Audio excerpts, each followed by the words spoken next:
والاهلي محتاج جون واحد يعني. السلام عليكم ورحمة الله. قبل ما نبدأ عطر فمك بذكر الله والصلاة والسلام على رسول الله. أتمنى تدعموني وتشتركوا في القناة ليصلكم كل جديد. الحكايه وايه الموضوع؟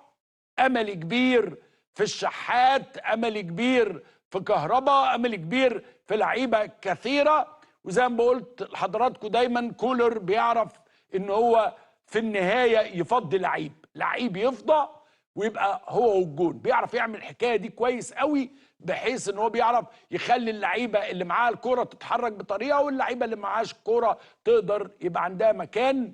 وان شاء الله خير، وهنتابع ونشوف مع حضراتكم هذه المباراه واحداثها. ان شاء الله تخلص على خير، ان شاء الله تخلص على خير. والاهلي محتاج جون واحد يعني، جون واحد. وفي فاول مهم اللي هيرفعه الشحات هيرفع الفاول. لو جه جون دلوقتي يا اولاد، كل عام وانت بخير يا جناب الكوماندا المهم.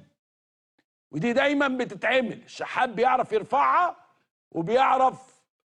طبعا كهربا مش بيتزق، كهربا بيتم اقتلاعه من الارض قبل ما الكره تتلعب.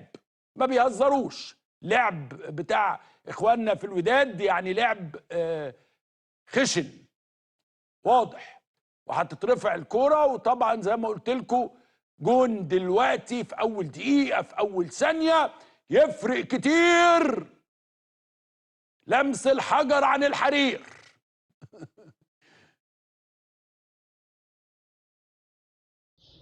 نتمنى دعواتكم للأهلي النهاردة لأنه فعلا ماتش صعب. الكل بيدعم الأهلي والكل خايف عليه،